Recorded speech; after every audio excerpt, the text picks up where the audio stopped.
Hey Intercuties, sorry for the delay in getting this and other new podcasts up recently. I've had a lot of work pile up on me in my personal life recently, and I needed to catch up and sort of reset a little, but we're getting this episode out today. We've got an awesome episode with the guys from the Oscar Expert channel coming to you Thursday in bracket on the best Oscar-winning performances, and then next week, we'll be back again with Kristen Maldonado doing the best movie stars in their 30s bracket. A lot of awesome content coming to you soon, including some new after credits videos with Amanda the Jedi. So keep tuned to the Intercut channel and hope you enjoy this podcast. Welcome to the Intercut podcast, the weekly show going over the TV, movies, and entertainment that people can't cut away from.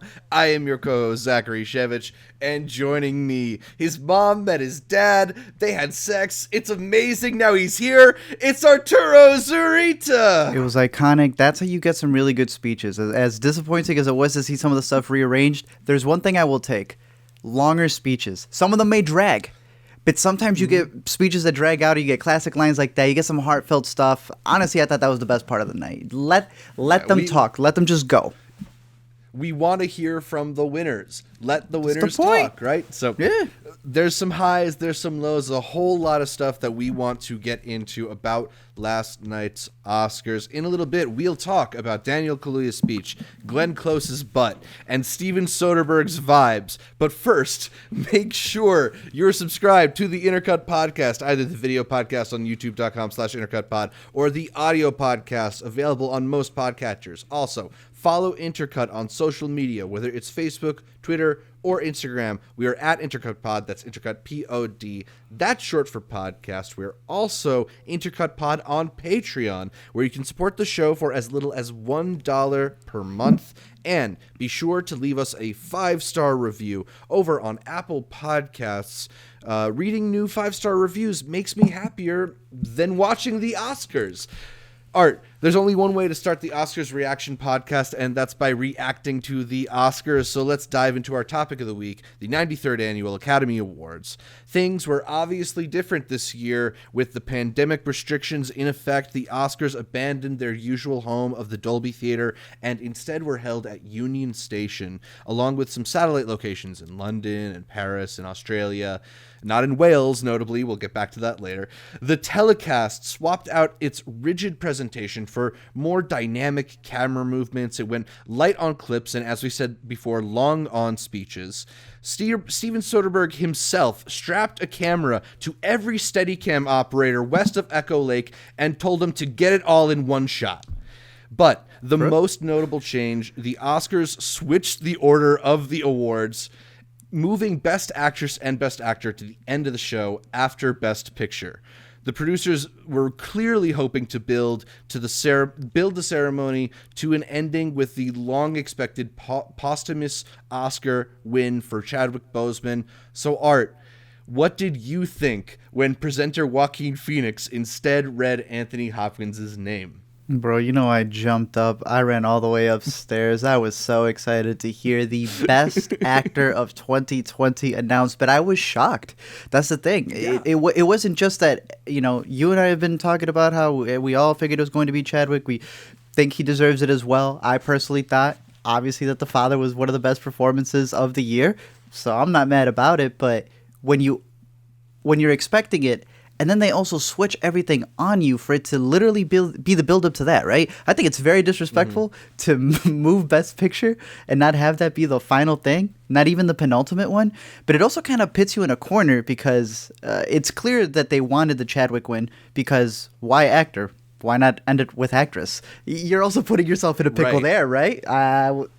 Yeah, and actress was also like a historically competitive category this year, so was supposed that could have to justified be being the last one too. And for whatever reason, it wasn't, and they decided to go the other way of having it be end. It ended on what they weren't expecting, but they clearly were building up, and it kind of reminds me a lot of the Grammy stuff. And surprisingly, one of the people who who produced the show, also did the Grammys this year. So It definitely has that. behind the scenes type of wanting to build towards a really big climax. But what's funny is that it kind of is a positive in the fact that, hey, it's not all scripted. They tried to, but at the end of the day, there are votes that are cast. And it did not go the way they thought that it was going to, which is kind of fun. A lot of people have assumed in the past that the producers must know, so they write it all in. Yeah. People even think like the La La Land Moonlight thing was somehow scripted, which if it was, I definitely don't believe for writing. It was. Tonight was proof that they do not know what's going to happen because they had the reverse of the maybe Moonlight, that's what they want you to think. That's why they brought Steven in. They said we need you to mold their minds. It would be a hell of a twist ending, just not the kind that I would expect from Steven Soderbergh, at least. Yeah. Look, I liked the boldness of those producers to say, why do we have to do things the way that they've always been done? That's but cool. What happened was they tried to do a backflip and hit their head on the diving board.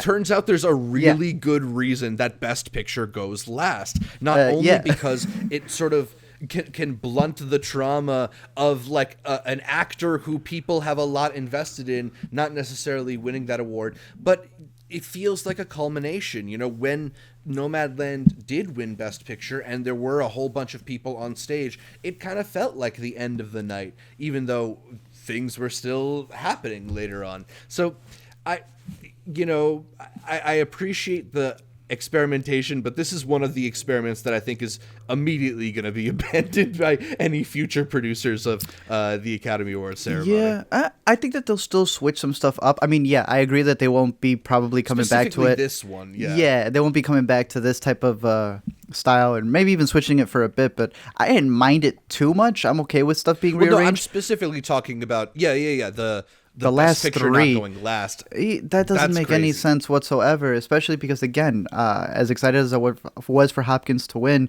the man wasn't going to go. He doesn't care how much social distancing y'all doing. The man is 83 years old. He ain't going to be risking that. He hasn't been going to these awards for a while. He wasn't there last year when he got nominated for 2 popes. Yeah, especially not in the middle of a pandemic. Exactly, but great response from him when he woke up in the morning and realized that he had won. Good morning. But what a terrible way to end the show just from the directing standpoint of it, because that's really what they came in looking at it, right? They said this is a 3-hour production that they were trying to focus on as a movie. They said that when Regina King was walking, and did you see they called her Regina George, Vulture or People magazine? Someone called her Regina George. Yeah. I was like, are you kidding me? When Regina King came in, maybe that's the character they thought she was playing. When she came in, they had the cast credits playing. That was the whole point, is that they wanted to have this sort of like shtick that you were watching a movie and that the presenters weren't just presenters or hosts. They were actually the stars within the production, the film. Yeah, and I thought the vibes were excellent from the jump. Regina in that awesome gown and the funk cool music and the opening credits and I really liked the different camera movements. The a lot found of the footage shots were really cool. Some of it had clunky moments where the framing wasn't right, but I thought a lot of it was dynamic in a way that is unique to this year. And like when we do the thing Definitely where they unique. show a clip from the Oscar 20 years ago, you're going to know exactly what year this one was from. Is that a good thing? When it worked, when it was framed correctly, it was really good. Yes. Other times, it was still interesting. I guess it's just one of the big things that they were building up was that they did not want to be like every other award show, right? They're very pompous on that we were not going to be the virtual show, even though 30% of it was calls. 30% were still communicated from far away, regardless of, but high-tech it was Zoom like, calls. Yeah, when they started like having some of the shots be way too wobbly, like I was like, all right, that's not on purpose. They're just not able to center the shot live. I don't know why that is, considering that the cameraman would still have the camera equipment that they would be using, but hey, that's Soderbergh. I started wondering if he actually shot it like on an iPhone 12. I was like, how far has this man gone when it comes to shooting stuff on Apple products and phones? But I will say, I appreciated the speeches being longer. I was a little disappointed to see the music removed. I'm not going to lie. I know a lot of the times we always argue, the music, but the music's only ever 5. It's the presentation leading up to the music. It's all the bits and jokes and the sketches that they try to do around it. I think it's cool to see the music still be implemented and performed live. It was all pre-recorded beforehand. I don't know if you had a problem with that.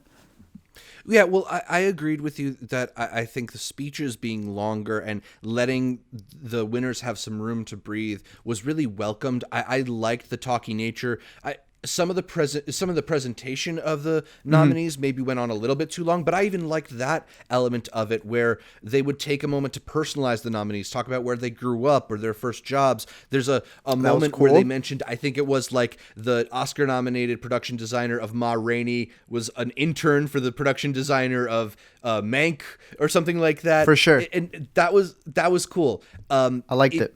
In turn, they cut out so much and it felt a little bit like one note, right? Like we can argue about how well the Lil Rel Howery bit at the end worked, but it was the only bit of comedy to be found in the entire 3+ hour show, and it halted the show. Any music, it did, but it was also like I think part of the problem with it was placed so late that it was out of left the flow. Field. It killed, because there was maybe like 3 or 5 awards left by that time. We're already trying to wrap things up, and then Lil Rel Howery is just kind of walking around. It felt a little bit late to place a sudden comedy bit when there was nothing like that in the first 2 half hours of the show. I didn't really get that. I also wish that they used more clips. That's one of the best parts about the Oscars, and it just sounded like they got DMCA'd because there was nothing to show. I did appreciate when they were doing all those fun facts. It did feel a little bit like homework. Yeah. I'm not going to lie, and I think that being able to cut to some footage, being able to show a shot of when they were in This is the Oscars. They can pull up this footage from long ago of what their first jobs were and all these things. It would have felt more dynamic, would have felt, I don't know, cooler to a degree, but... Yeah, no, and there was a little bit of not showcasing what made the nominees special, right? Even in some years we get looks at like the sketches for the costumes or the sketches for the production design or the early last year's, mapping of CGI and stuff like that. The script being written with the voiceover of what the exteriors and interiors are. That is cool. Even if it's just a moment to focus on what the actual work is being done, particularly they didn't present clips for the actors, and like you want to see clips of the actors doing the acting, right? Yeah. I also kind of felt like the short films, 99% of the people watching the Oscars probably have never heard and will never hear the short films. They should at least show like a clip from it or like a photo from it. No one's seen a frame from Two Distant Strangers, yet they know it won the Oscar at this point. Think about that. It's just weird. So I would have appreciated some more clips and stuff, but it does come at like, what do you sacrifice? Like, do we have to then shorten the speeches? The ceremony was 20 minutes over as is. No, because I'm saying you could overlay some of the stuff with it when you're announcing them. I feel like you could still play some of that stuff. I know they're never going to cut out the ads. The ads are still always going to be there. But look, there's not just the idea of playing clips. It's also playing the right clips, right? They were playing some clips for some of these movies that if you're only seeing the Oscars and this is your introduction to them, you and I know the prestigiousness of the Oscars to the side, it's business. And this is just trying to get stuff to market out these movies. And the way that they're marketing, I don't know, some of the movies did not come off the way that they were supposed to come off. And I think that you're setting a bad example for people who may be going to go see Promising Young Woman thinking it's something else, like you said, not knowing what the shorts are, thinking that My Octopus Teacher was actually the best documentary. All these little different things that accumulate to something that doesn't really push the movies as much as I thought it could have. It was more like, look at us. We are gathered together. And that was something that kind of peeved me because I was like, you can't do all this stuff where you come out, it's like, hey, we're here with all of y'all, but just so y'all know, we got the privilege to be gathered here together, and we're partying, and we're going to have an after party, and we're going to pretend to wear the mask, but we're not really going to wear the mask. I don't know. I felt like it was more so getting the vibe of them gathering together as opposed to what the previous years have done, which is actually focusing on the making of the movies, even just giving you the best highlights of those clips. And it was more highlights of, like, look at them hanging out. That's just me. They kind of turned the Oscars into the Golden Globes. And to an extent, that's like some of that's kind of good. Like I actually kind of wouldn't mind if the Oscars ditched seats for tables in the future. But, it gave it a different vibe and it made it more of a hangout and less of like an event. Yeah, because you don't got the regular theater seats and everything that's going on there. Yeah. And it was also in a train station, which is interesting. So you sound more down on the presentation than I did. I thought it was maybe one of the best looking Oscars that we've had in many, many years. But was there anything from the way they switched up how they did the Oscars this year that you would like to see continue forward? The speeches. I know not everyone's going to agree with it, and I know it's kind of counterintuitive to wanting to bring back other clips and stuff like that, because while the speeches did run long, I thought Thomas Vinterberg, his speech, without allowing him to just continuously talk, he doesn't get to that point where he gives a banger. He might have been played off before he got to mention his late daughter, which would have been awful. It would have even ruined the moment. You have those things where it starts rising up. Daniel Kaluuya, I know it was a random line, but it was funny.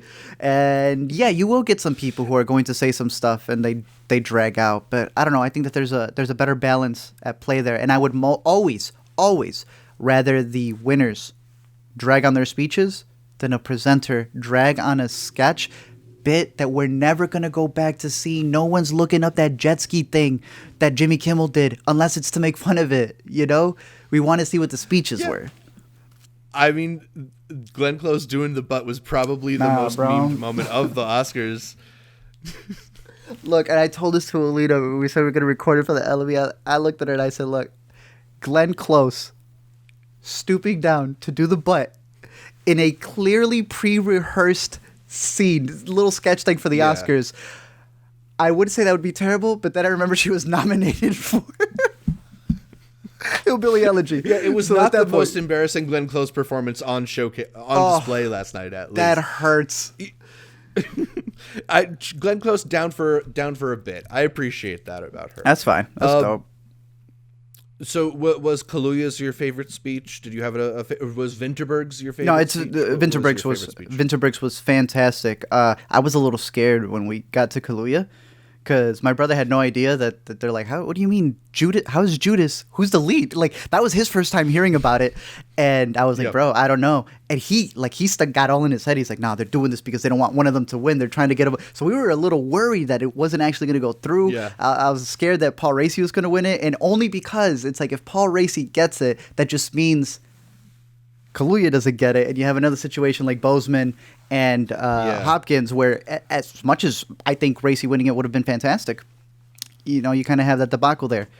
He won it. He looked good. The photo shoots that he did afterwards, nobody looked slicker than Daniel Kaluuya last night winning that Oscar. That's all I'm going to say. Nobody looked slicker. Very good. I don't know. Did you have a favorite speech or winner?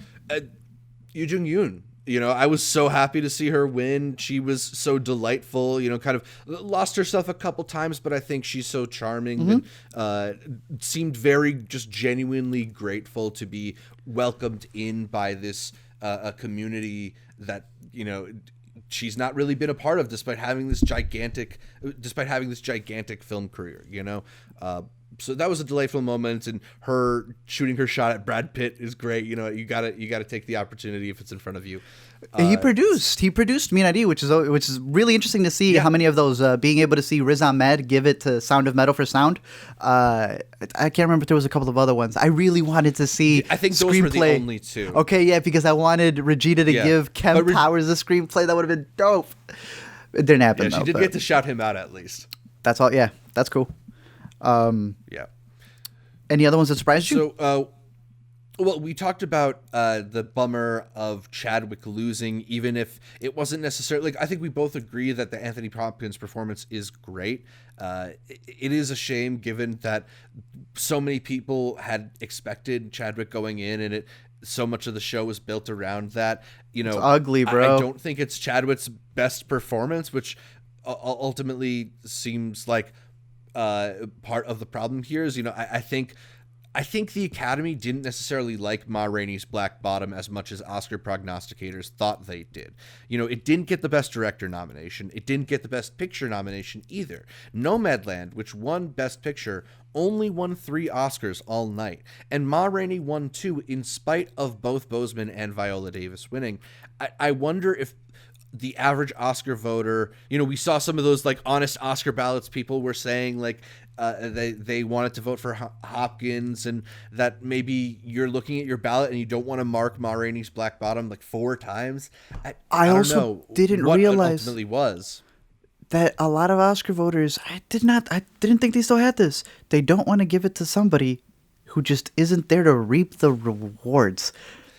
That's crazy. That's honest crazy Oscar ballots to too, me. which was really, really weird. Yeah. I mean, hey, I'd rather them be honest to let us know, but damn, then once you know, it's like, that's ugly. That was ugly. Like, that shouldn't be the purpose of it. Now, regardless, I think Hopkins was the best one, but if they're coming in thinking about that, that's a little weird to me. Do you think, does anything come to mind considering what it won, though? Ma Rainey only getting, like, I don't think it would be considered a technical award, but the costume and, what did it get, production design as well? Or makeup? Yeah, it got... The fact that it just... Costume and makeup. Costume and makeup. But not acting. Well, because... To either way. Because, like, that's the thing. I think people maybe appreciated the technical aspects of it, but, like, to get one of those bigger awards, I think... it is an indicator that your movie is beloved in some way. It was not the best of either of those either, though. It wasn't. Yeah. No, I don't think it was, and there was all of these people talking about how competitive Best Actress was because basically all of the nominees had won at least one of the precursor awards. I personally thought it was going to go to Carey Mulligan and ended up going to Frances McDormand. Your list was stacked, bro. I was like, how do you get all I of did it? Okay. You did decent, bro. I did okay. You did right. I did 17 out of 23. That was fine. Ooh. 400 something on Gold Derby. It's okay. Better than a bunch of the experts, but it's fine. It's just a shock with the Boseman thing, but I think it's explainable, and I ultimately don't think that it's something that ultimately affects his legacy. I don't think him having an Oscar really changes the work that he's done. It hurts now because it's fresh and because the awards were seemingly built around him winning this award. Not only that, they had that weird like NFT goodie bag. Bro, tribute. I don't talk know if you about saw that. Yes, I did. Which just makes the whole experience feel that much more exploitative. It feels gross, but I think there's like reasonable explanations behind some of it. Yeah, but again, it was way too hyped up. They pulled the Grammys thing where they bring all the rap artists to perform and they're in the commercials just to not award them Best Album, and it puts a lot more pressure when it actually doesn't get when the award doesn't pull through. So I understand people getting upset. That NFT thing was weird. One, because I don't know if you heard the fact that it came from like an already made rig model. They just bought the rig model for like $50. They colored it, put the gold, and then it became an NFT. Which is crazy because Zach can show you the NFT right now and it'd be the equivalent of you owning it. For free. But yeah, 50% of the proceeds of the 1.5 mil that it's going for will be going to research. But yeah, I don't know. That was weird. If you got the digital gift basket, I guess you get a part of the NFT. I still don't fully understand how that stuff works. How will it work? Will it even matter? We'll see. I don't know. But I agree with you that it did feel like it was just all a setup and it didn't pull through the way they wanted to, show-wise. Yeah. Did any of the other major awards bum you out? Were you bummed out that Nomadland won, or that Viola Davis didn't take home Best Actress, or that Frances took home Best Actress? All right, so Nomad took directing, and rightfully so. It should have taken directing. I had no idea how much beef China had with Chloe. Like, they just denounced her award completely right off the bat, but it was dope to see her go up there and win. I mean, I figured that would have been the craziest upset. I am not that surprised with Anthony Hopkins winning over Chadwick, but like any other director winning over Chloe, I think would have been the craziest upset of the night. So her taking it home, rightfully so. Nomadland, I think, could have given a better speech if they would have won at the end of the night. So again, you didn't like the wolf howl? No, I liked the wolf howl because I knew who it was. Like, I had done my research and I knew the guy had passed, so I knew exactly what she was doing. But everyone in my family was like, "What?" Yeah, I'm not sure Joel Cohen had done the research. Joel just sat there. He's like, he doesn't know how into the role she gets. Yeah, they thought that she was still playing the Nomad. But no, I think it would have been better, a better speech after the fact. She wasn't my favorite performance. I would have loved to have seen Viola Davis take it home. That would have been really cool to see. I don't know if you had. Who were you rooting for when it came to lead? You know, with Best Actress, the more that I think about it, the more that I think Frances was like my fifth choice, partially because she's won twice before, and one of those was very recently, but partially because I also really like some of the other performances. Vanessa Kirby's in particular. I like Vanessa's. Was revisiting Pieces of a Woman, and she's so good in that. I don't know, to be kind of like the also ran. Anyway, it wasn't the biggest bummer for me. I mean, obviously, I think we both share the biggest bummer in terms of what won in My Octopus Teacher taking Best I was Documentary. gonna say, dude, it is crazy how this became a meme immediately because Between Time, Mole Agent, Crib Cab Collective, those were all movies that some of them had multiple submissions in terms of like what it could have been nominated for, what it did get nominated for. And My Octopus Teacher was just like that joke movie that no one was taking seriously. People were actually, at a certain point, honestly, now that I look back, those were hit pieces. The same people who were saying they were hit pieces against Nomadland were the same ones doing the exact type of stuff for My Octopus Teacher. My Octopus Teacher. And in retrospect, I realized, I was like, but why were they so upset at it? I was telling you, I was like, why are people so mad at this movie? I guess they had the insight that this had some traction. This had some suction.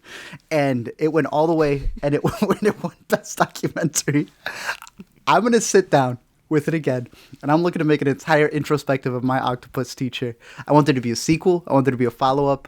A My Octopus universe. Pretty much, right? The Netflix cinematic universe for the octopi. Yo, I don't know how they didn't go to any of the other four. That literally, that was the one that had my jaw like, and then it got what's the happening? Google ad too on top of all of that. It was like a big night for the Octopus Teacher. That's when my brother was like, you see this whole thing is scripted. I was like, nah, Angel, you watch the Super Bowl, and you refer to this as Super Bowl's movies. You know what happens to all the other hats for the other team. They make different copies of these. Whatever wins, that's what they're playing. But yeah, they were ready for that. They were bred for the octopus win. Yep. No, as a documentary, I agree dude. With you, it's just.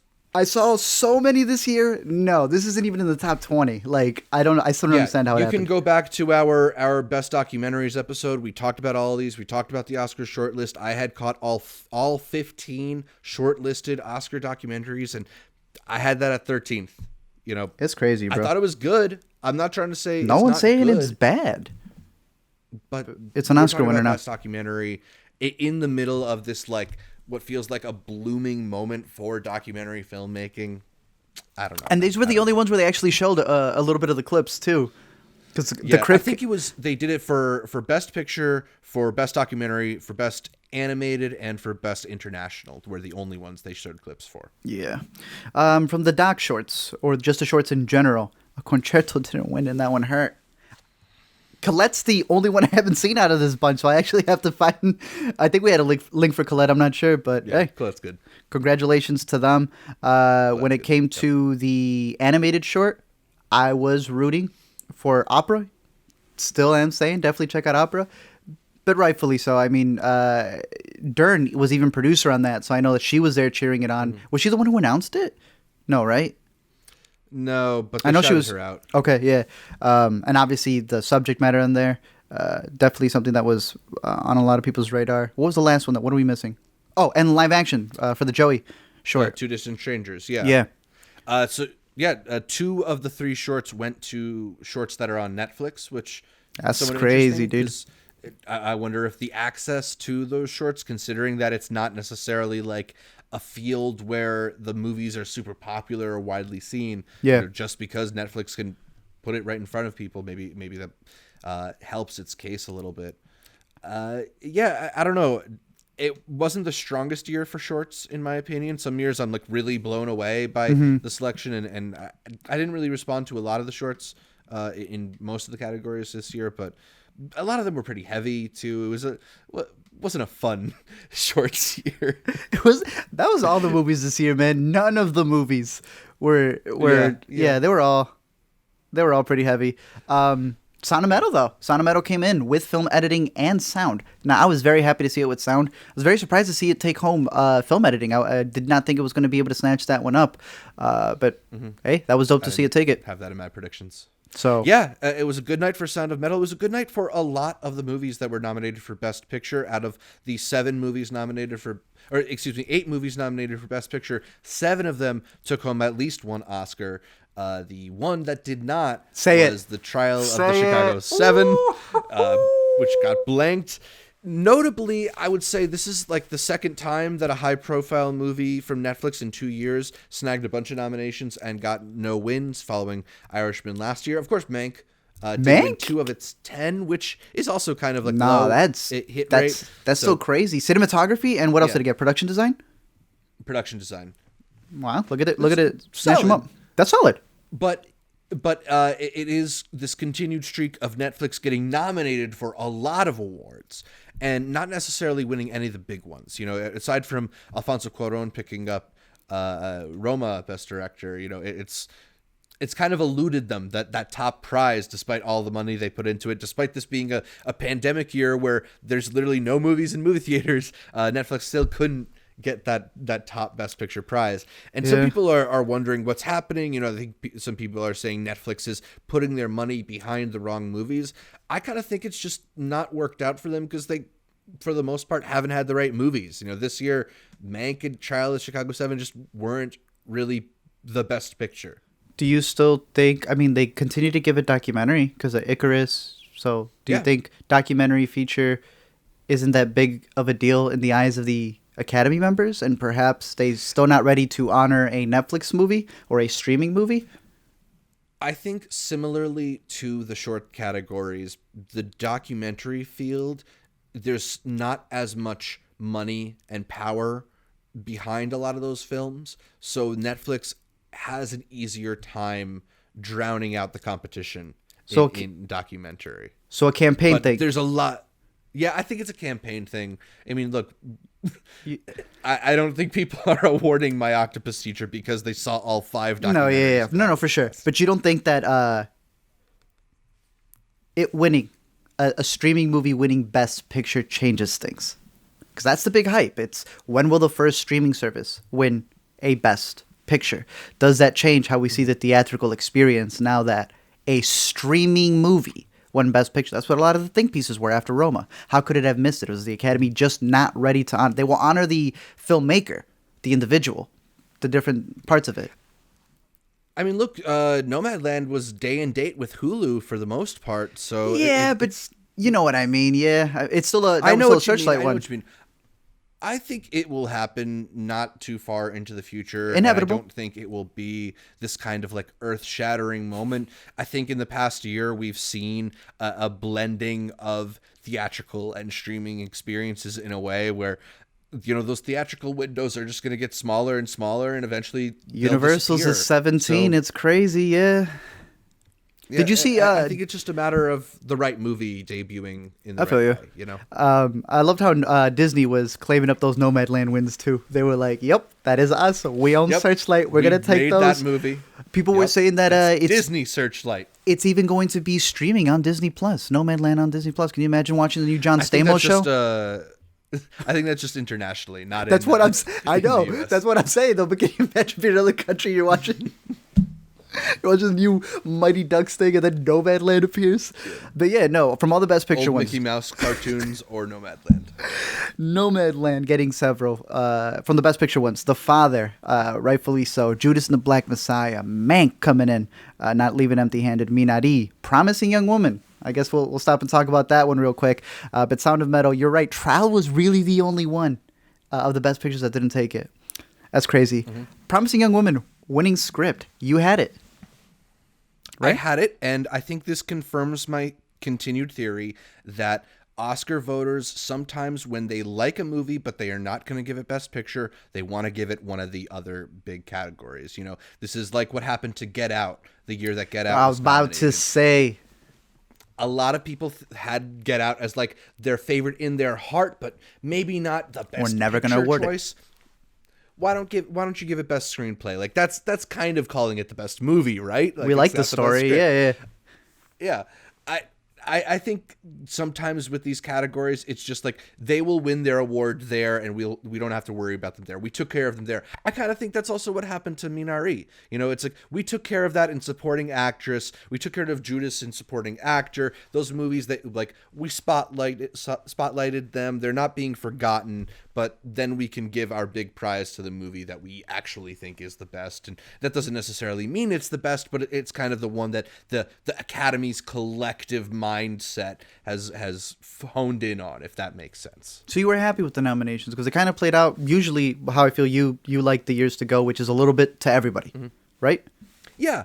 I mean, look, nobody won more than 3 Oscars. I think most of the big films were like only won 1 or 2, and it was able to spotlight a lot of really good aspects of different films. You know, spotlight the sound and the editing and Sound of Metal, spotlight the production design and the cinematography of Make, actually focus on the things that made those movies special, rather than just being like, we love Nomadland, give Nomadland editing everything. And screenplay and directing and that was good to see. Yeah, an actress. Even Tenet, not going home. Got some love. Yeah, I think was it Steven Yeun who announced it. He seemed like even confused that Tenet would win an Academy Award. It's because he read it, but not me. He read it backwards. He didn't know what the movie was, so he had to like go like that. But hey, visual effects. Yeah, congratulations to it. I was a little worried because I know Midnight Sky. They had George Clooney was sending coffee books to people. I was like, yeah, this man's doing way too much, and I was a little worried that he may have snuck himself in there with the wind. But hey, I thought it was dope to see Tenet. The special features are fantastic for it. But no, yeah, I agree with you. I think it was a really good year splitting up the stuff. I feel like screenwriting will be that category where they'll be giving it to genre films. Like we said, the horror movie that is Get Out, the thriller, the revenge thriller that is Promising Young Woman. That's where they'll take the chances on those type of movies. But yeah, I thought they split it up pretty well. And it was not a bad year for the awards, award-wise. Totally. I feel like sometimes they will give awards to bad things. And even if the things that I didn't like get it in certain categories, everything was at least interesting, if not good, that got awarded. So I'm pretty satisfied with the Oscars. Everything but Octopus Teacher, generally speaking. That's literally the only one that I can think that people are arguing against. I know people are split for Promising, and people may like other ones, but Octopus Teacher is the only one where I'm confused how that happened. So not a bad year awards-wise. Yeah, and we criticized Sony Pictures for how slowly they released The Father and how hard they made it to see I told y'all to have faith in The Father. It was gonna pull through. Zach finally got to see it, and now the whole world hopefully will give it a chance. I saw The Father.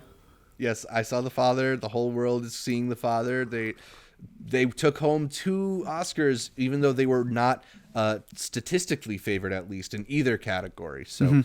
Yeah, good performance by The Father as well.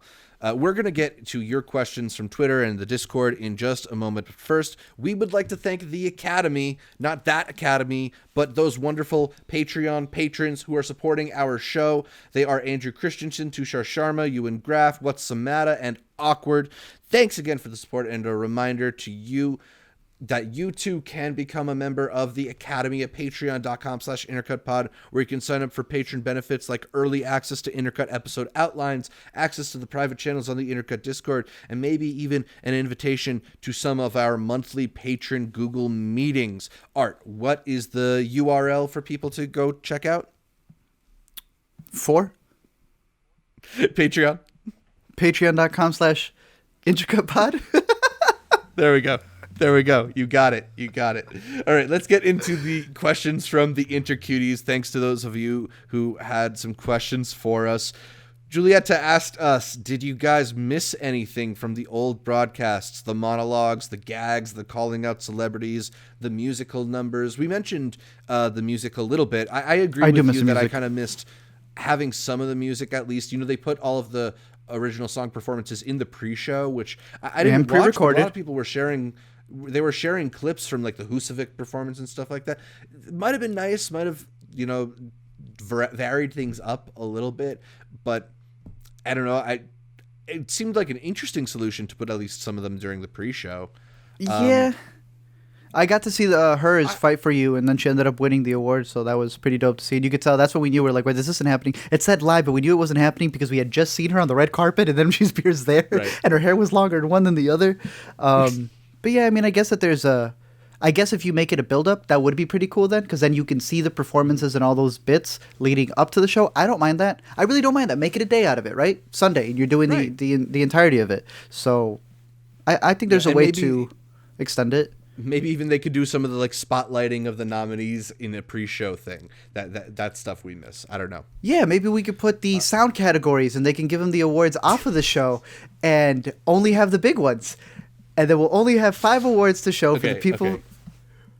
I take that back. It's it can get pretty bad. Yeah.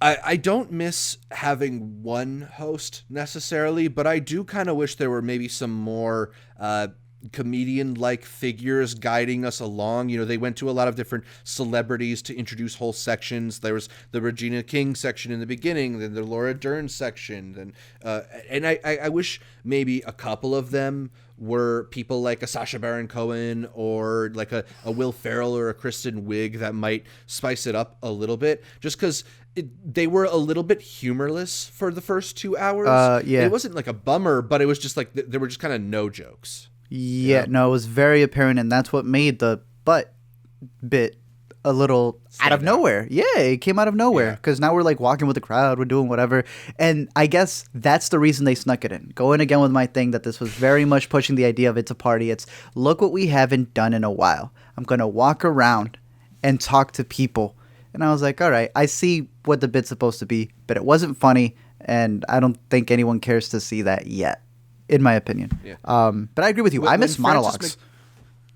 Like a good monologue. I do miss a monologue. A good monologue. I miss good jokes about the movies and about the nominees. Yeah. You know, I don't need like an endless monologue, but some sharp stuff from the top, like just a little bit of relevant humor to make it more exciting, make it a little more fun. Mulaney and what's his name were the last ones to do it, right?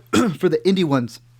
A couple years back, that's like the last monologue. That monologue that encompasses the entire year, and you're just weaving in jokes from there. Like if it can be, a lot of people fail, but if it could be done right, I think it's a nice little 10-minute excerpt that a lot of people would always go back to see because it encompasses what happened during that year. I don't know. We'll see if we ever get a host again.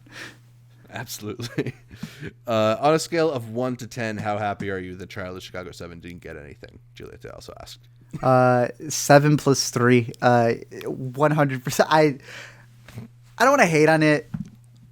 I'll say 5. I'm gonna, as somebody who has said that I like this movie, I'm going at a 10 because now I have permission to like it again. Because when You're average right. movies win awards, people hate them. You are 100% correct. I agree with you. Yeah, it's the best thing that could have happened to the movie. I'm super excited. Same. Watchman Grove. Ismail left us with the question: if you would produce the Oscars, what would you do to keep the excitement of both a dedicated viewer and the casual viewer? And that's kind of the weird thing, is like you're trying to split the difference between the diehards who really want the celebration of movies and the long speeches and a lot of the stuff that we got last night, and the casual viewer who doesn't know what any of these movies are and is maybe just there to see celebrities. And I kind of think maybe to borrow what we were just talking about, humor is kind of the way to split the difference. Like, I know we're keep bringing up the but like it was actually shared on Twitter. Like that's the kind of thing. If you actually have moments of humor, they might get shared. They might, dominate younger platforms. Maybe it doesn't have to be weird karaoke kind of bits, but you get some young comedians in there to workshop some stuff. I don't know. And also, I think something that we missed this year was because there wasn't, there was mostly just the nominees who were there. We didn't have like Tom Hanks just hanging out, Meryl Streep just hanging out, Denzel Washington in the front row. It's those bits to me where you don't have to have someone getting up and shake. It's the stuff that isn't scripted. It's the reaction to a joke. Yeah. Those are the things we share the most, It's when it's Meryl Streep when she's clapping. It's Tom Hanks when he makes his face.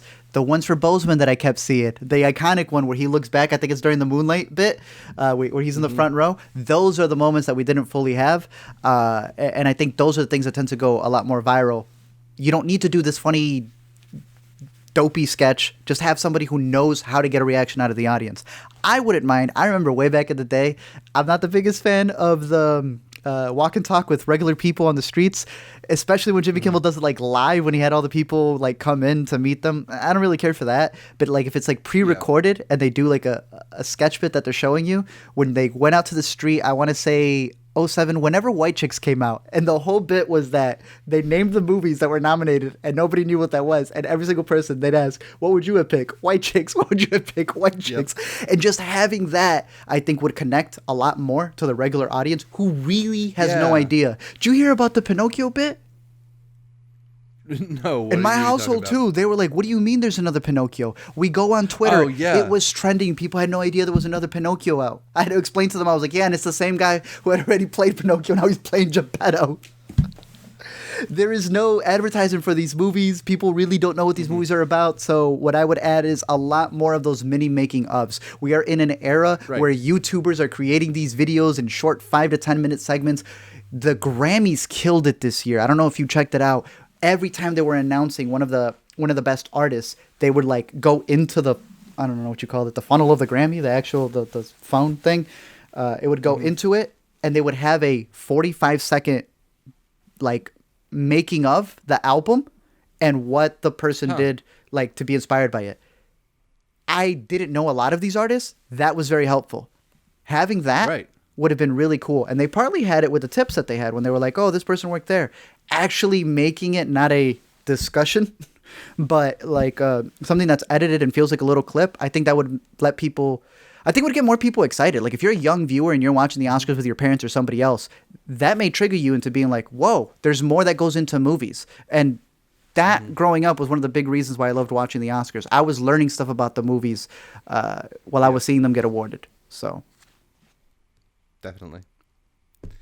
Ismail also asked us, just how stacked is next year's Oscars going to be? Similarly, Brady asked, could you do a podcast where you do absurdly early Oscar predictions for 2022? There are a lot of big movies coming this year, especially from people we love, like Guillermo del Toro, Noah Baumbach, Steven Spielberg, Denis Villeneuve, the Andersons, both Wes and PT. Paul Thomas? I don't know if you really do WS? much. Yeah. WS? Not that one. Monster Hunter 2? I don't know if you do much of the long-term Oscars prognosticating, but do you have any thoughts on who might be nominated for an Oscar next year? Hell no. I won't know till TIFF. by TIFF is when we realize what these extra movies are that are coming out. That's when I personally would feel like it. I have absolutely no idea. You do. I have a few ideas. I put together a little bit of a document. So, by the way, next year is the first year where they're switching over to that 10 nominees no matter what. Good. So, going to be a bigger field. Right now, the 10 that I've got the new PTA movie, which is going by the title Soggy Bottom. Got the new Guillermo del Toro movie, which is going by Nightmare Alley. Got the new Adam McKay movie, Don't Look Up, which has Leo DiCaprio and the Jennifer Netflix one? Lawrence in it. The Netflix one. Oh my goodness, stacked. Yeah. The untitled Noah Baumbach movie. I'm not sure if that one's going to be ready for this year, but apparently it's shooting over like several months with Adam Driver and Scarlett Johansson, or Greta Gerwig, I think, actually, in that one. I got West Side Story or In the Heights. I don't feel like both musicals will get in, but I kind of feel like next year we're going to get a musical. It's going to be a big musical year. I know Brady, who asked the question, is yelling at the podcast, what about Dear Evan Hansen? I know, maybe. Does that come out this year? Probably going to be, should be out 2021, so we'll see. What do you think of the trailer? I'm leaning West Side Story. What do you think of the trailer? I thought that one shot was super dope. The shadows? Yeah, the shadows super dope. I didn't really feel like I got much else from it. It was a little bland looking, but I'm not going to write it off after a teaser. It's a teaser. They just want you to know what's coming. Exactly. I think I think you brought up a great point. It's going to be very interesting to see. In the Heights gets the summer release. That's going to get the Christmas release, if I'm not mistaken. So it'll be interesting to see both camps fighting for the movie. Because they're also, I don't want to call them similar stories, but similar groups. Puerto Ricans, covering that aspect of it. Which one's going to prevail? New York. How are they going to put, both in New York, how are they going to push it? I think it's going to be exciting. I think both are going to be really fun musicals. We'll see which one delivers more. But the musical fans are crazy, dude. Like, they fight for their stuff. Like, the Greatest Showman fans, are still fighting for an Oscar, and it's like, that train passed. I don't know who's going to tell them. So it'll be fun. 5 more picks here. House of Gucci. I don't know if I'm just like feeding off of film Twitter hype, but nah, that's gonna deliver, bro. Yeah, Adam Driver, Lady Gaga, Ridley Scott. It seems like it's gonna be there. yeah, Jared too, along for the ride. Which I don't know if it's a positive or a negative, but it's something. King Richard. You know about King Richard? No, which one's King Richard? This is our boy from Monsters and Men. He's doing a movie about Serena and Venus Williams' dad, starring Will Smith. Oh my gosh. Yeah, so Will Smith, Best Actor frontrunner, also there. Whoa. Robert Eggers' The Northman, with a stacked cast, a Viking tale. Maybe this is going to be kind of his emergence into mainstream acceptance. I was about to say. Smaller indie movies. I got The Tragedy of Macbeth, which is the movie that I think just Joel Cohen is directing without Ethan Cohen, which is a black and white retelling of Macbeth starring Denzel Washington. Really excited for that one. Isn't that like a curse film? Then, I mean, it's a Macbeth film. Okay. And then The Power of the Dog, which is the latest film from Jane Campion, which stars our boy Jesse Plemons and somebody else. I think it's Benedict Cumberbatch, as like brothers who are feuding over land or something. But wow. The return of Jane Campion, I'm excited to see that, and maybe this is like our time in the spotlight for Jesse. So 2021 is going to be stacked. 2021 is going to be super stacked. Oh my god, it's going to be unreal. Finally, Ismail wants to know when we're doing the Intercutie Awards. I don't know what would be like good for the Intercutie Awards, because it's like, do we just do the same thing as the Oscars and talk about a lot of the movies that are not getting nominated for Oscars, or like do you do like an alternate awards and like disqualify a movie if it's nominated for an Oscar so we can like spotlight some other stuff?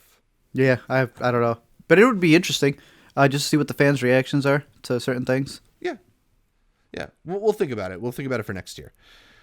August wants to know, what are some niche or lesser known stories that you would like to see get adapted into a film or series? I think we've answered a version of this question before, but there's lots of lesser known stories and niche ideas out there that are worthy of some kind of film. I think that, I don't know if you have any ideas off the bat. I want to see more making of movies, but I feel we're already going to be getting a lot of those. These behind the scenes to these big projects. We're getting the Godfather one. I know we're just a couple that I'm blanking on at the moment, but I think those are going to be really fascinating to get a little peek into. I don't know who's going to be doing Bong Joon-ho's translator, the script that she wrote about the award season. That would be an insane thing to see Bong Joon-ho do, because he was also a part of the awards thing. Right. Wouldn't that be crazy, calling out the awards circuit while you're campaigning the new movie about your previous movie in the award circuits? That sounds like something that Bong Joon-ho would do. There was a couple of Sundance ones that are at the labs that I'm very curious to see made. I'm blanking on what the names were, but it was some Mexican tales that they were doing about like band members. But I don't know. Yeah. I just caught up with one of your picks for best movies of the year so far, the Billie Eilish documentary, The World's a Little Bit Blurry.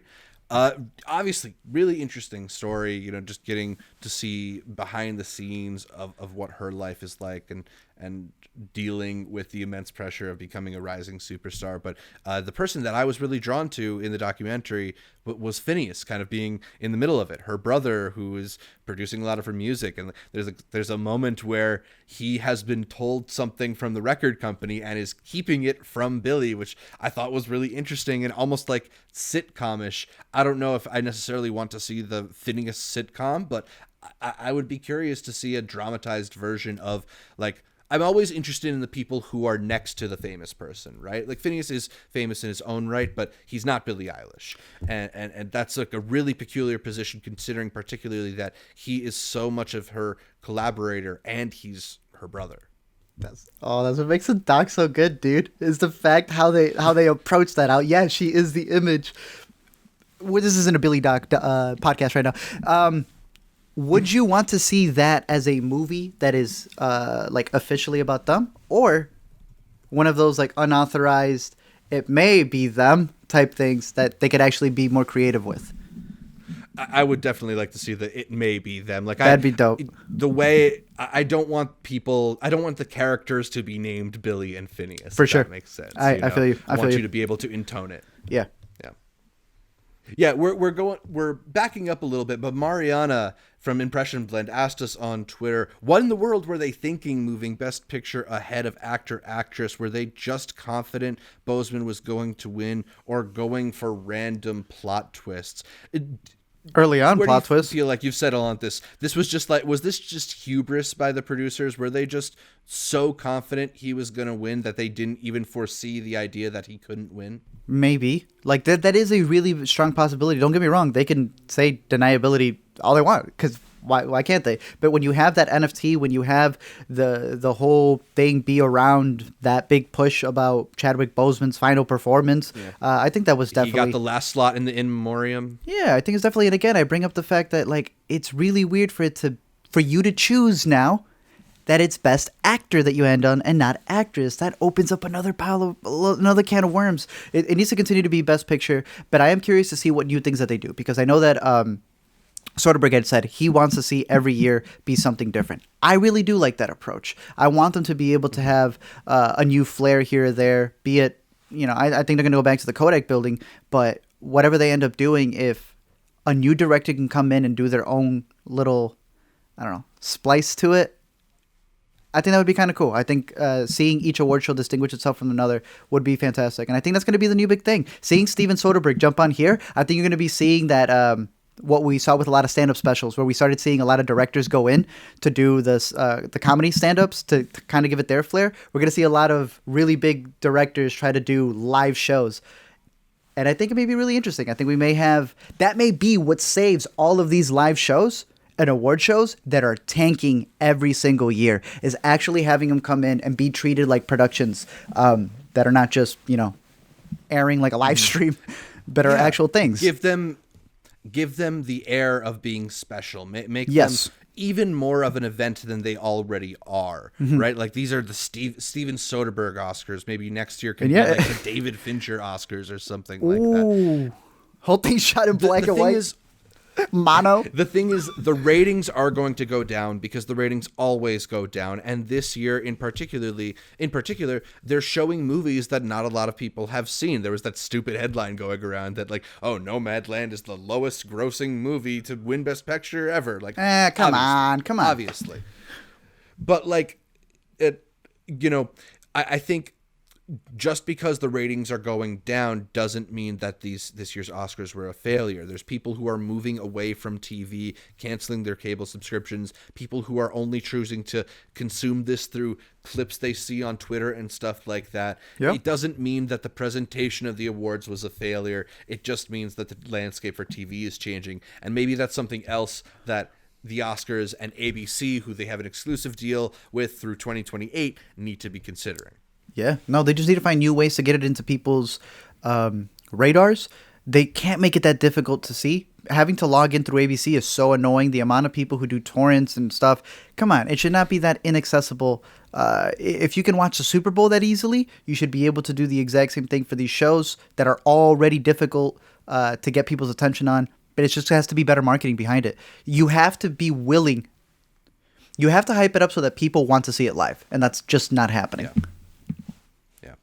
All right, so that's it for our questions from the Intercuties. Thank you if you sent one in, and if not, you can in the future by hitting us up at Intercut Pod on social media, whether that's Twitter, Facebook, or Instagram. We are at Intercut Pod. Also, shoot us an email. The address for that is intercutpod@gmail.com. We're going to wrap this up with what we are watching, to just get into some of the things that we've been catching in the recent weeks that we wanted to talk about.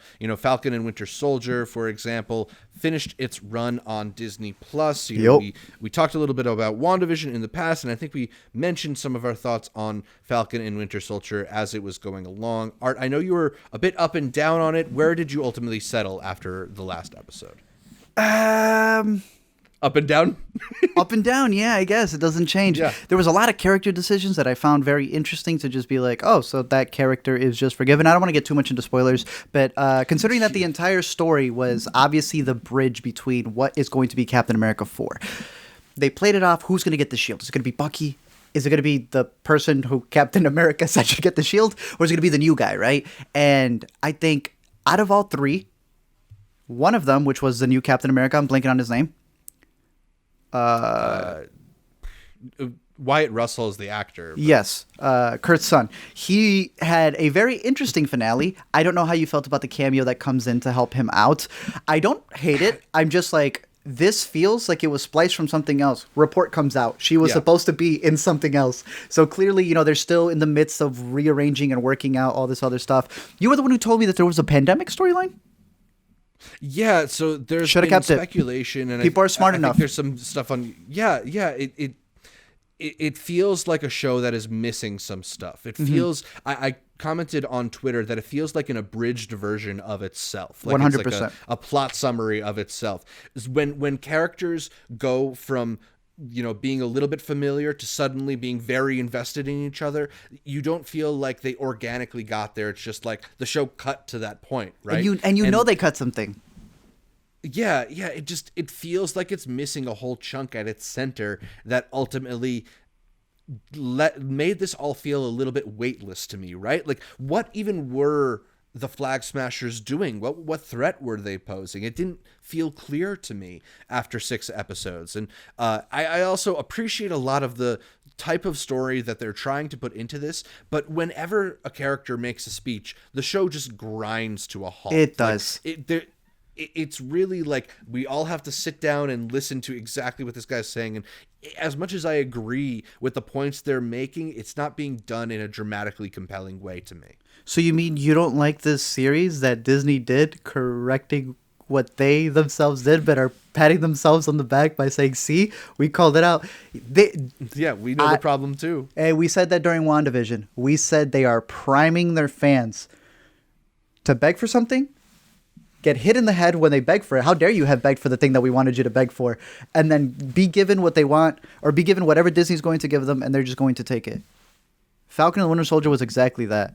They blamed somehow other people for the stuff Marvel never decided to cover. They finally have Falcon. They have Anthony Mackie speaking like he would in his hometown, even though he never did that in the movie screens. I guess at this point in time, Anthony Mackie has done everything he needs to do in Hollywood, and now it's approved. It is kind of weird that he needed an entire season to be approved, to be what already was approved in the biggest movie of all time.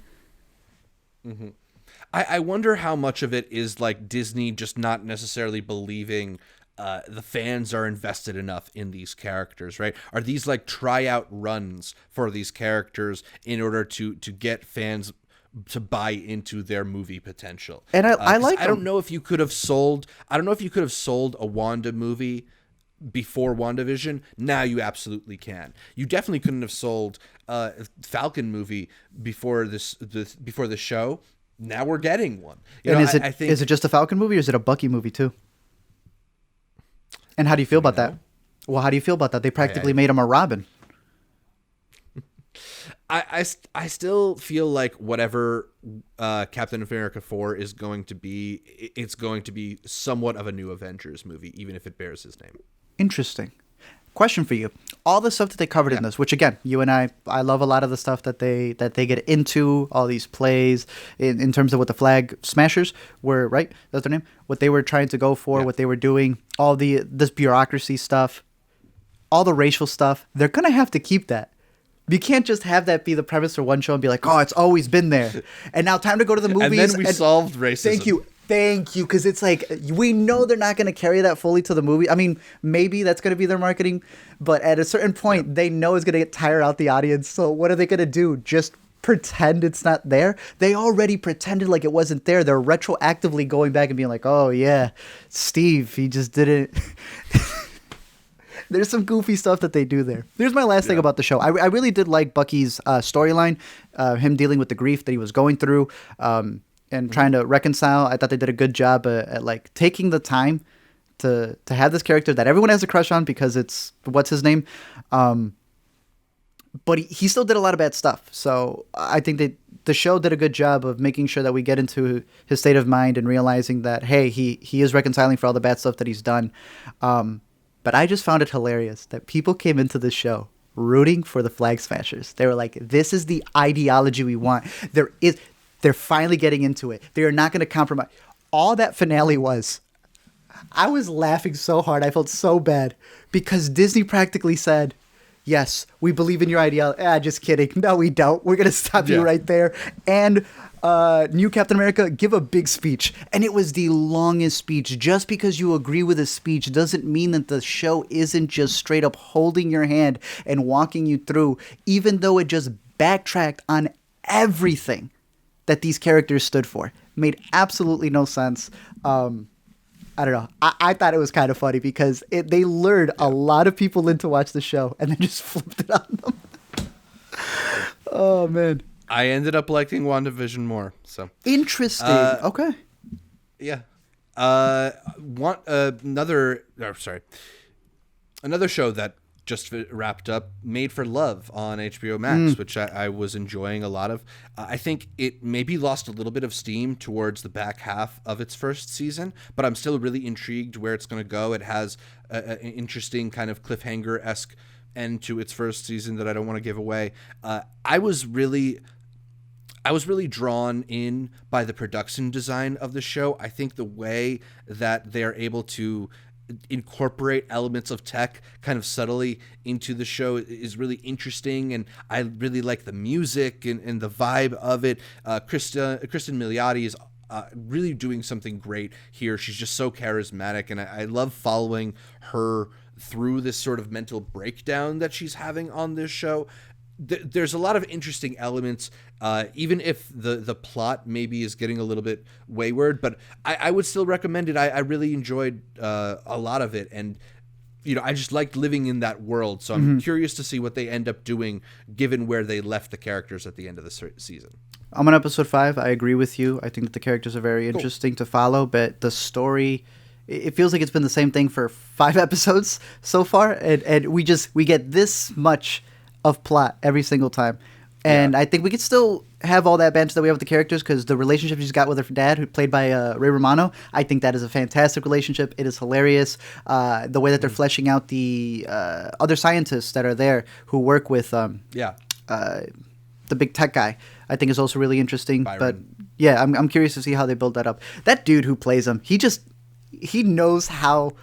Billy Magnuson. Oh, he knows how to just play those characters so well without even trying. He's got just this blank stare in his face. Oh my goodness. Yeah, but he's gonna punch you back. That dude's ripped. Yeah, true. I wouldn't mess with him. I'm not messing with him. What'd you end up thinking about Mortal Kombat? I know you have a video that's going to be out by the time this video is out, but I haven't seen it yet because it's still uploading. So okay, it is dumb fun. Like, it is so dumb. It is. When the original one came out, a lot of people were upset because it wasn't rated R, coming off of one of the most violent video games of all time, and then it's PG-13. Right. But in retrospect, people go back, they like that one. It's a cult classic. It doesn't have a good story, but then they remember that it's a Mortal Kombat movie. Second one is straight garbage. Annihilation is not good. This is an updated version of the first one. I don't think it is any better than the first one, but the kills deliver for what they need to do. Story still not fully there. They're adding new characters and trying to do a lot at once. I feel like Warner Brothers has become this machine of Space Jam. Throw everything in there. Godzilla had probably a little bit more than we should have. They try to do too much with these properties because it's almost like they feel if they don't tell you everything at once, here's every Mortal Kombat character, then they feel you're not going to stay there. But it's like if you're planning out a trilogy, which is what this is supposed to be, take your time with it.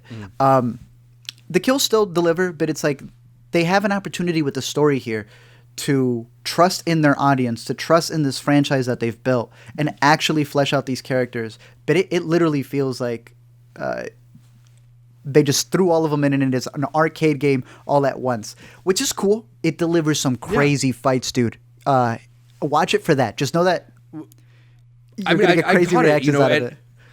Yeah, and they definitely.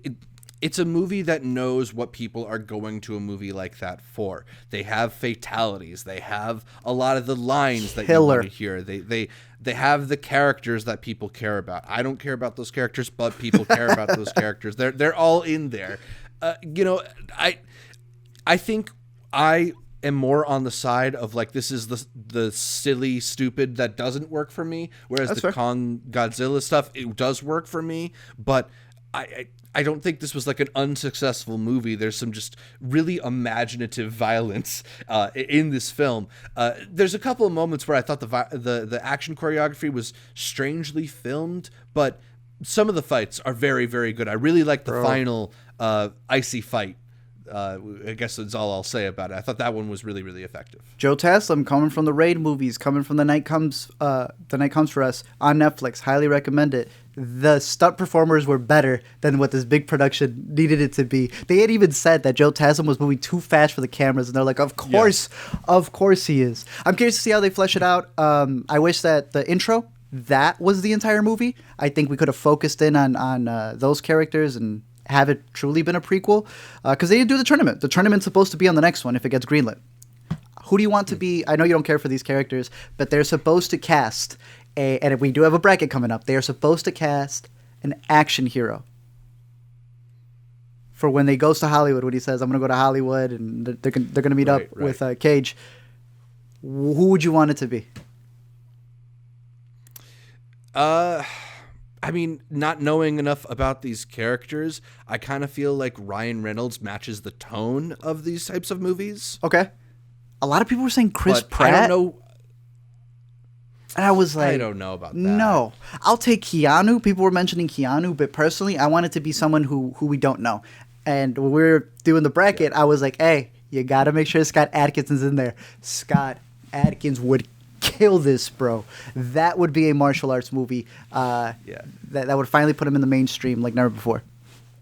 Yeah, we're considering doing a best action star movie bracket. So if you have strong opinions about who the best action movie star is right now, let us know, because we're having a tough time figuring out the best 32. We gotta whittle it down to just 32. Limbo. Another movie that we caught recently. I think Focus Features is putting this one out. It was nominated for a couple BAFTA awards. It's an interesting film about a group of refugees who are awaiting being granted asylum in Scotland. And, I think the thing about the film that I find interesting, I didn't love the experience of watching it because it has this kind of cold, remote feeling to it, but it feels very intentional given that that's the experience that these characters are going through, right? It's got a bit of a quirky nature to a lot of the humor, a lot of outsider in a foreign land kind of vibes to some of what it's saying, but there's a sadness to a lot of the movie, and while it's not like an exciting thing, a quality to it, it is a thing that has stuck with me, and I think makes this a really effective story. So it's something that I would recommend if it seems like a story that would interest you. It may not be the most immediately rewarding movie, but it's an interesting one and a really well-told film, I think. I know you got to catch a little bit of it. I don't know if you caught the whole thing. Yeah, the conversations, like it's all built between this disconnect that he has when he's there, because they think he's something else that he's really not. So as a refugee, it's just really showing you how displaced he is. It's shot in 4:3. The thing kind of, like, I don't even know how to describe the look of it, because it feels cloudy, almost like not really a painting. But like it's like Wes Anderson, but if you turn the saturation down. Exactly. Yeah. So, I mean, that adds to the tone of it, and just this miscommunication that happens when he's not just talking to the people who live there, but even other immigrants who have come there, and the disconnect that he has there and trying to describe certain things.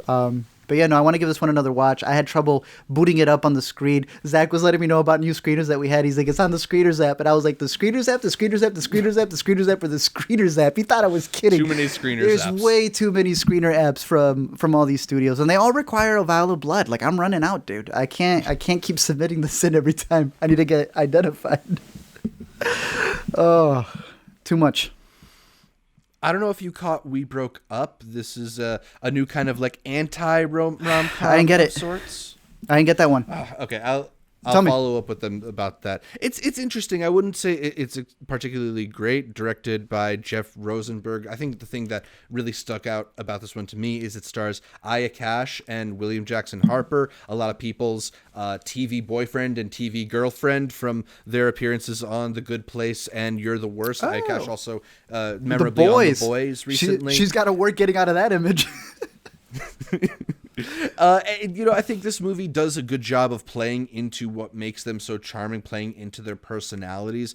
They are really fun in it as a couple who have had a long relationship but don't know whether or not they want to take the next step.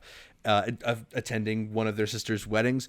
It is a little bit kind of tonally confusing, where sometimes it'll be this very reserved drama and then all of a sudden it'll be a broad, like, let's all get drunk comedy.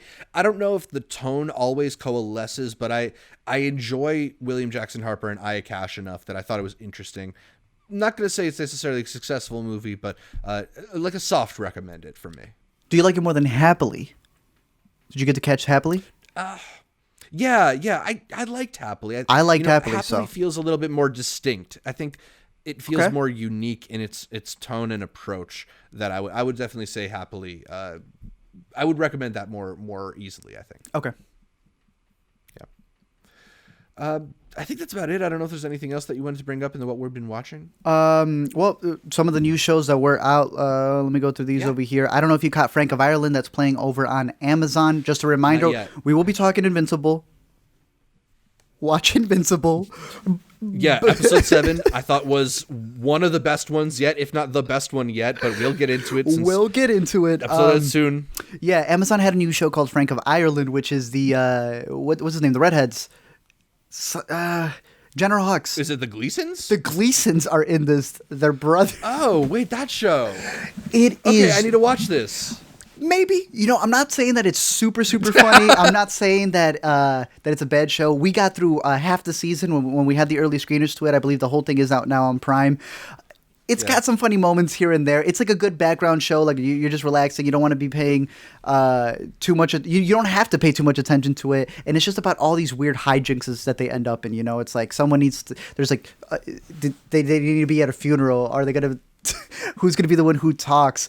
Is he trying to get back with his ex-girlfriend who may be with another guy, but then as much as he hates the other guy, he's kind of a cool dude. He's kind of a cool dude and he wants to hang out with him.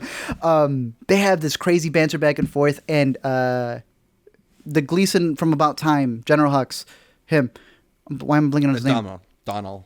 He commits to it. Because his name is Doofus. Like, they literally just make fun of him the entire time. He commits to that role. Like, how he's going from these big... He's the only dude who can go from these major blockbusters to doing, like, Frank to doing this. He got screwed over by Peter Rabbit. Like, so... This man is willing to embarrass himself in any role. And I thought it was an interesting little series that's out there. I haven't finished it yet, but... good time to pass. Cool. A good one to pass the time. Shadow and Bone on Netflix is going to be the next big one. Right. It comes from the dude who wrote Arrival, so that this man is going to be fleshing this out as much as possible. He talked about how he was getting all of these projects, and he got so tired of it being clearly things that just want to be amusement parks. She felt the same way about her books. Everybody just wants to make it into an amusement park. They met each other, and Netflix came in and said, y'all want to create something? And... I like it. I think it's a pretty solid show. They combined 2 sets of the books, though. Shadow and Bone has its own trilogy, whereas the other one is the Six of Crows, I believe. That is the storyline I like the most. That was the one that got a lot of people hooked in because they are describing it as Ocean's 11 in the world of Game of Thrones. And that comes from this storyline right here. This is the YA stuff that people really like. Oh, it's a girl. She got away for her childhood boo or this new guy who may be evil. Yeah, that's fine. This part right here I thought was super dope. The people who aren't chosen, the people who make their own path and are willing to stick together as the crows. That's the part I really enjoyed. And I thought it was a solid first season with a much better second half that, they're going to build this one up to be the next big thing. Like, they want this to be Harry Potter levels. They want this to be as massive as it possibly can. And it has a TVMA rating. I don't think it... Yeah, surprisingly, I don't think it fulfills it all the way. It feels way lighter than a TVMA, but if they've already got the first one being that, I would love to see them just unleash everything for the follow-ups. But, I would put that one on people's radar if they're interested. Yeah. I wasn't too into this one, although this isn't my bag, so I wasn't expecting to be into this one. And it takes 5 episodes before it really gets into it. Yeah, I mean, I'm also pretty sure that had I was around reviewing stuff for the beginning of Game of Thrones, I would have also dismissed that one too, so I'm not the person to trust for this kind of stuff. I was confused about like the rules of this world though, where there's like arrows and there's guns and then there's magic and like I don't know. It was a little. I was a little bit confused. It's like people are split between the people who have magic and the people who don't have magic, and how they use that politically. I know she had Russian influences from back in the day. Hey, we'll see how it expands. And then one of the characters' last names is Starkov, which shout out Game of Thrones again. There is Game of Thrones stuff. I'm curious to see. I'm curious to see whether or not this one resonates, because there are. I think a lot of networks are desperate to have some kind of big fantasy show again, even if this one isn't necessarily the same tone as Game of Thrones. They want it to be. I think maybe I wonder if the audience hunger is there for a show like this right now. It seems to be, and they did a great job reaching out, because the amount of YouTubers who covered this before, I took note. I was like, this is a PR team that knows who to put this product in front of. And they got so much attention the first week. So I was even more impressed by the publicity team than I was the show itself, because they know what they're doing.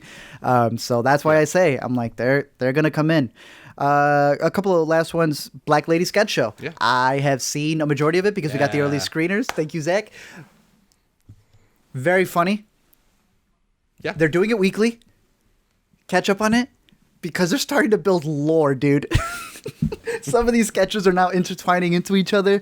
I don't know if it's been as funny as the first season just yet, but there have been some banger episodes in there. So definitely put that one on your radar. And White Eye, the short, is on HBO as well. So catch Black Lady Sketch Show and watch White Eye, the short. Very cool. Yeah, Black Lady Sketch Show. It's the rare sketch show where you should actually watch it in order, for sure. Yeah. But yeah, excited that one is back on the air. A lot of good stuff on television right now. Yes, sir. We did a lot of movies in the beginning of the year, but I'm digging into TV. There's a show that I'm also really excited to talk to you about, but I don't know if the embargo's up for it yet. But there's something coming that we both really like. On streaming, right? We'll get to it on a future Intercut podcast. Will. Yes. So I think that's all for this week's show. You'll catch more from me, Zach Shevich, by following me on Twitter, Instagram, or Letterboxd at ZShevich. That's ZSHEV as in Valentina Allegra de Fontaine. ICH. Art, where can people find more from you? Wherever you are, I guess, somewhere along there, they'll be able to find me.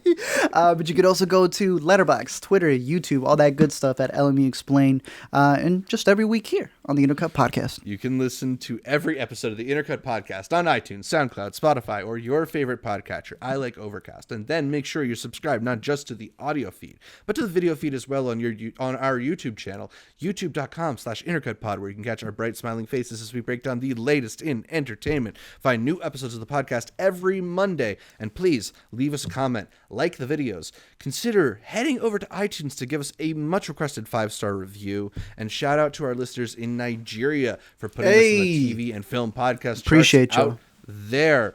Really want to visit Lagos. Like our Facebook, Instagram, and Twitter pages. Support the podcast on Patreon. All of it is at Intercut Pod to get updates throughout the week from Art, from me, from all the guests that we feature here on Intercut. Thanks again for tuning in, and until next time, Glenn Close said nominate more Spike Lee movies. And then did the butt.